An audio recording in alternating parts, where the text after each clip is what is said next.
So we look forward to seeing that, the transformation. So I'm going to come to, actually no, I'm going to start the other side of the room this time, just to even things up a little bit. I've lost Paul, so I'll come to this table. So if we can have a question for Chris. He's got Chris's question. Good timing. Hi. Chris, who will decide on the outcome of ethical questions? We know there's an ethics committee in the Houses of Parliament. Do I have anything to do with it, or is this a separate entity? Phil, would you like me to answer that straight away, or do you want to? I'll collect a couple. So that was who will decide on ethical questions. If I come to this table next for Chris as well. Is it possible for developing countries to skip the industrial model and invest straight into a green model to promote their growth? Great, thank you. So Chris, if you want to take those two to begin with. These are fantastic questions. And to the first one, who will decide on ethical issues? You will. This is one of the big conundrums in the policy around the government's approach to climate change and the world's approach to climate change is that we see governments elected, as we've just had a general election, and each of the parties stands on what's known as a manifesto. And in that manifesto, there will be things, lots of things that matter to climate change, but lots of other things too. So when that party is elected, there's always a question about on what basis they've been elected. And that's, that's democracy in action. But what we don't know, therefore, is where the public preference or the public interest lies in some of the steps beneath that level that need to be considered when we think about how we get to net zero overall. For me, that's what's so exciting about this, because written all the way through those big questions about the steps that are necessary to get to net zero. Remember, net zero is a scientific concept globally, so we have to globally get to net zero or temperatures keep rising. So the steps that will be necessary to take, we don't know in any real sense, except perhaps when there's a real effort to find out, where the public want to be, and therefore we don't have a good sense of what the answer to that question is. Who decides on the ethical implication of it all? For me, that's the real advantage of this. Now remember, the work that you will do will go straight to Parliament. Parliament will hear what you say. So there is a very direct route for your voice to be heard in Parliament. And from my perspective, that's what's exciting about this. Now, after that, politics will decide, is the short answer to your question. But this, don't underestimate how important I think this effort really is in understanding that. Can developing countries skip a step and move straight to the green technologies? Absolutely they can, yes. And that, in many ways, that is the answer to the global conundrum overall. So instead of going through a process of moving from small economies to large economies and growing through the use of fossil fuels, it makes a lot of sense for that step to be skipped altogether. And one of the reasons why it makes increasing sense is that many of those countries that are often said to be developing, it's not a term that everyone likes, but are places where you can harness renewable energy very cheaply. So instead of building a national grid in these places, as we have in this country over several decades, 100 years, that's an unnecessary step if you can build, for example, solar power in a village and use that to create the power for that village. Then you can have, with that power, which is very cheap, mobile phones or computers. The kind of steps forward in the economy come from having harness those renewable technologies. So that may sound like it's easy, it's not, but that in the end that would help immensely when we look forward and consider how the world is going to meet the temperature goals that the world agreed to in Paris. Many of the countries of the world, if it skipped that step of using extensive fossil fuels, that would help immensely and would allow us to kind of square the circle on how you encourage development and sustainable development of those economies without causing climate change. Great, thank you, Chris. So I'm going to come to this table next for a question for Kirsten, if that's okay. How do you think us adults can help children and young people to help tackle climate change? Great, thank you very much. And I'll collect one more for Kirsten from this table, if that's okay. what national and local organizations are available for young people on climate change? Just those two, yeah? Yeah. What can adults do? The right thing. You've just got to reduce emissions so that the young people coming through and future generations who've not yet been born are able to live in a sustainable way. So it doesn't mean that you have to, reduce your quality of life in any way, but considering your carbon footprint and reducing that as much as possible through behaviour changes and, individual actions, I think will have a great impact going forward. National and local groups. So I'm here representing 2050 Climate Group. It's an organisation in Scotland that I am a volunteer for. So they kind of reach out to 18 to 35-year-olds to take action on climate change. There's also the UK Youth Climate Coalition, which is UK-wide, which is 18 to 29-year-olds. But in terms of local groups, I know that Extinction Rebellion have local groups up and down the country doing their own protest actions. But that's as far as I am aware. But there will be others out there that have. Okay, so now it's time to see Chris's best Tony impression, and if by magic. So I'm going to come to this table for a question for Tony. Hi, Tony. Please, can you expand on how we can use natural-based solutions? So, as Tony, I just want to say, Tony asked me to tell you, well, he's off to a wedding, so so he wanted you to know that. So, and I felt that was a reasonable thing to tell you.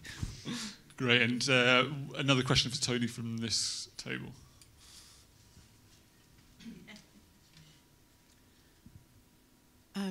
I wondered if you could tell me what kind of thing causes the degradation of soil. So natural-based solutions and the degradation of soil. Now, I can promise you I will not do Tony Juniper justice here. He is the world expert on this stuff. But natural-based solutions are something I feel I can talk about. This is basically about looking to nature as a means to both address the carbon problem, but also a broader set of things that the natural environment can provide. Now, we can think about, for example, growing a tree. Now, you could approach the challenge from a carbon perspective, and your goal, if it's carbon as the perspective, is to construct, if I can put it that way, grow that tree as quickly as possible. You could think of certain species that aren't native to this country, for example, that you could plant a tree, see it grow rapidly, and that would be a very good fix for carbon, but probably very bad when it comes to nature. And what, if Tony were here, I'm sure he would say, is that we need to be looking at a broader set of things that nature can provide, as well as carbon. So just to list a few, you would have the carbon benefit of growing a tree. There's also a set of other wider environmental benefits like natural flood protection. Having a tree means that it is less likely that we'll see large bodies of water flood our cities and towns, for example, if it's planted upstream. There's what Tony might call biodiversity impacts, the fact that nature can restore itself in places where you've constructed that woodland. There is a host of these things, and what I think if Tony were here he would say is that we have to think about not just carbon, but all the other things that nature provides, including the amenity that we get from being in nature itself, how it looks, what the things that we can do in those places. We haven't been viewing nature in that way for a long time, and interestingly, some of the discussion that you see happening at the moment, there's an piece of environmental legislation going through Westminster at the moment, is about bringing back some of the broader objectives for the land that we use around us, including carbon overall. What are some of the things that we do to the soils? I think the question was about soils, is that right? What are the things we do to soils? Well, we use soils in quite a destructive way at the moment, sometimes. And Tony was upstairs, and I can try and phrase the question he gave to a similar question upstairs. If you think of all the organic matter that's stored in soil at the moment, so you've got trees and indeed animals at the moment shedding organic matter onto the soils.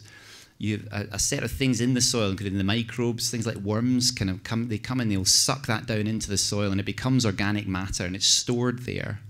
one of the worst things we can do is expose that to the air, and in effect that becomes part of the atmosphere at that point. That carbon that's locked away becomes carbon dioxide and becomes, instead of being a safe store of that carbon, it actually adds to the problem of climate change overall.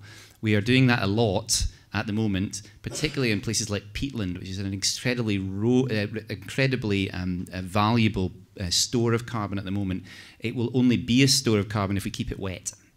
So all of that organic matter is stored down there underwater in effect. And what we've been doing progressively with that land is draining it so that we can use it for agriculture, turning it into something else, and we turn it from being a store of carbon into actually part of the emissions problem that I spoke to you all about earlier. There are a host of other things that we do with soils, but that's by far the most destructive of them all. So we can re-wet that soil, make sure that the water naturally flows back into those places, and it moves from being that very damaging source of emissions into much more of a natural carbon store overall. And that's something that at the moment isn't valued. So the people who own that land don't receive the kind of payments that they might need them to receive for providing that kind of service. That's a big question for government overall. Great, thank you. So Chris, you can go back to being Chris, and I'll come to this table for a question for Chris. Can having future climate assemblies help ensure procedural fairness?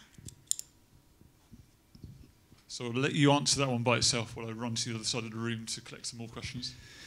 Yeah, I mean, I think it can. So I don't actually, in the interest of balance, I don't really want to declare a view on whether I think we should do that, because I think there's lots of valid ways to bring a democratic view to the issue of climate change. What I will say, though, is harking back to my earlier comment, that elections aren't very good at revealing more detailed views from the electorate and citizens on some of the difficult choices that lie ahead. So whether it's through citizens' assemblies or whether it's through other means to express that kind of democratic view, I would like to see, I think it's very important that government and parliament hears about where the public preference lies and views of the public on these steps, because elections are a bit of a blunt tool to express a view on it, because you're voting on a whole host of reasons, not just on climate change.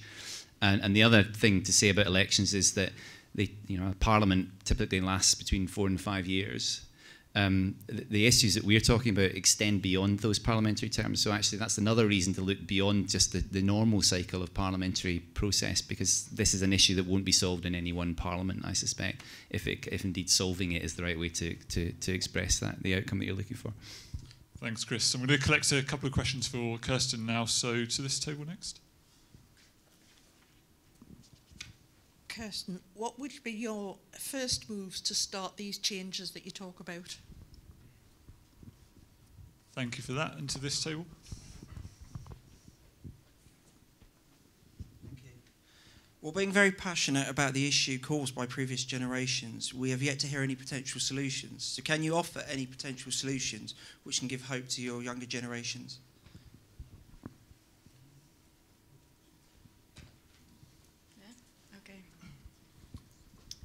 So in terms of the first move to start the changes, I think things are already happening now, and I think it's important to acknowledge that. I feel like there's a lot of blame going around. We're not doing enough, but we also need to celebrate the good things. So the UK was the first country to have a law on climate and the first to declare a climate emergency. So those are two very exciting things that we should celebrate.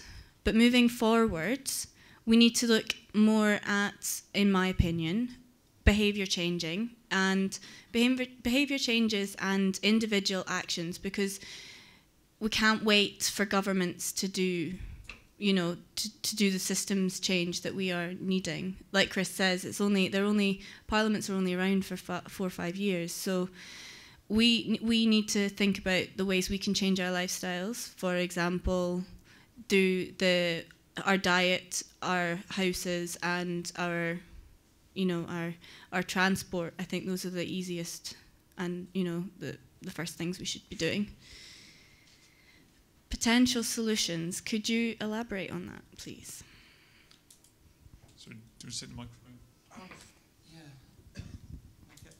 Well, you've stated that we need to do the right thing. but it'd be more beneficial if instead of a blame game, which comes across, if you're giving a solution of potential options we could take, as it's everyone's involved in this situation, not just our generation and your generation, it's every generation's and those yet to come. Okay, so I guess that's again then the individual actions I speak of, because we can't, like I say, we can't wait for governments. So in addition to the kind of actions I've already spoken about, I said upstairs that flying internally in the UK, that is a big thing that we do at the moment, and flying is one of the worst things, in my opinion, for climate change on an individual level. So, and a flight from Edinburgh to London, for example, that's where I'm from, so that's why I'm giving my knowledge. But a flight from Edinburgh to London, the flight itself is an hour, but you've got that waiting around at the airport beforehand, making sure you're getting through security, and then depending on where you are and going in central London, there is that travel time afterwards. If you get the train, the train time from getting on the train at Edinburgh to getting off at King's Cross, for example, it is 4 hours, but you're closer to your destination in central London, and you won't have had to go through the stress of security. And there are all these other options, and chances are, at the moment, it doesn't cost that much extra. So that is one of my examples of many. Thank you, Kirsten. So I'm going to come to this table next for a question that would have gone to Tony. Hi, Chris. I hope you can answer this for Tony and his capacity at Natural England. But do you think it's a priority to invest more in natural flood management and other engineering controls to cope with climate change? And I'll collect one more that would be for Tony from this table, if that's okay. How do we stop developers using green fields, etc., for houses when we have lots of derelict buildings and empty houses and shops that could be reused? So, Joe, on that first one, I'm very happy to answer on behalf of Tony, because I'm sure he would say it is absolutely a priority for them, for Natural England to do that.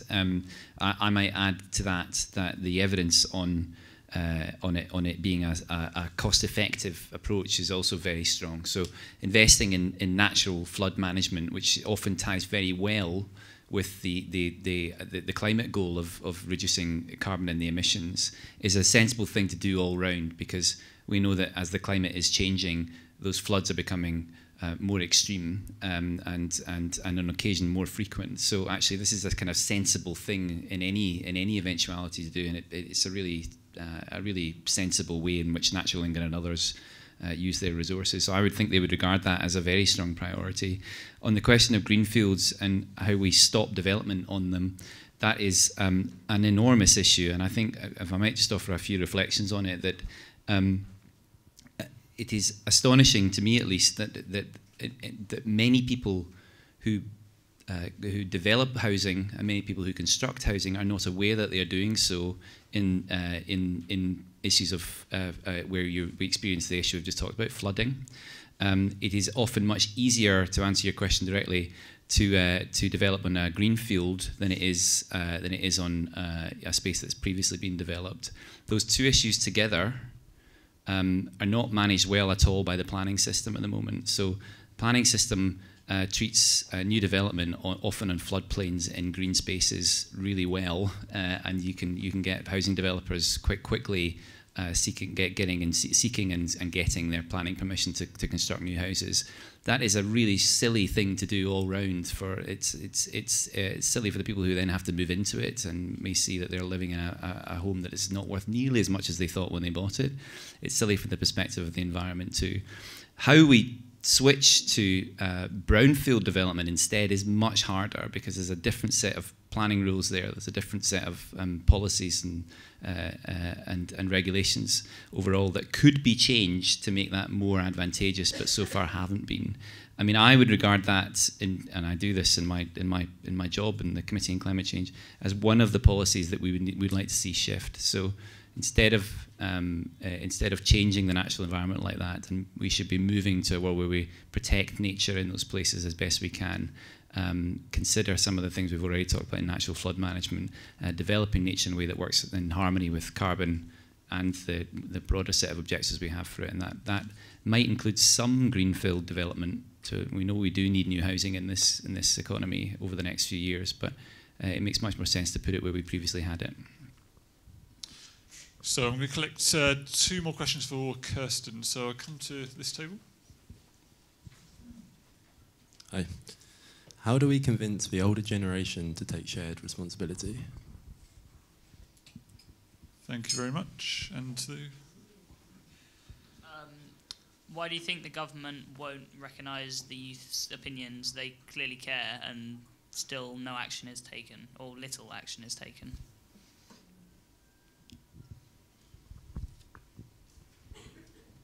So your first question, how do we convince the older generations? I think, we've got children learning about climate change at school, going home to their parents now, and grandparents understanding what their grandchildren are talking about, which helps. We're doing a lot of protesting at the moment, although on a personal level, I'm not sure how much of the shouting and gluing yourselves to a building is actually, creating action. Controversial from the youth movement. But I do worry that there is too much of that is, people aren't listening anymore. Maybe they were listening the second protest, but we need to be changing our methods now to make them listen. I'm not entirely sure how to change methods because we've given them the science. We've now disrupted, various parts of society, but I genuinely think that the crisis is going to get worse, and I don't know if it's a youth to solve thing. I think that there is the fires in Australia, as an example, are going to become too much that the adults can't not listen, if that makes sense. I hope that answers your question. I do realise I rambled. And your other question about the government listening to the youth, was that? Are the government listening enough to the youth? Because they clearly care and there doesn't seem to be enough action taken. I think they are, to give them the benefit of the doubt, I think they are listening, but things aren't happening fast enough. I do worry that they're sort of token answers of all of this, because that's not necessarily the best way. And now I really am rambling. I'm going to stop. But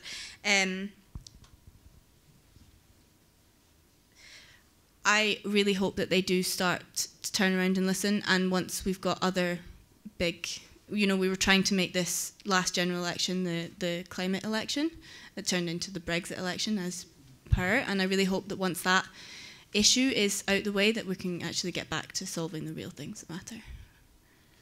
Great, thank you, Kirsten. So I think we've got time for one more question, and I'm going to let you decide which speaker to put it to. So, Kirsten, what do you most hope we do at the Assembly, and what comes out of it? That is the best question to end on, thank you. I really hope that the UK Assembly comes out with a plan of exactly how we are going to do these, commit to net zero. Because yes, we've got a target, but now we basically need a roadmap of how we're going to get there. It's not going to happen overnight. 2050, yes, it may be, a wee while off, but we can't just turn around in 2049 and go, oh yeah, remember that commitment we made. So I really hope that you guys are able to come up with a plan based on all the knowledge that you've been given this morning and the discussions that are going to happen tomorrow, and you give something to the government that they have to take forward. And I really hope it's radical, and I really hope that it's not just what we've talked about before. Think big, think huge, and if you think of those huge things and they turn around and say, well, actually, no, at least you've asked.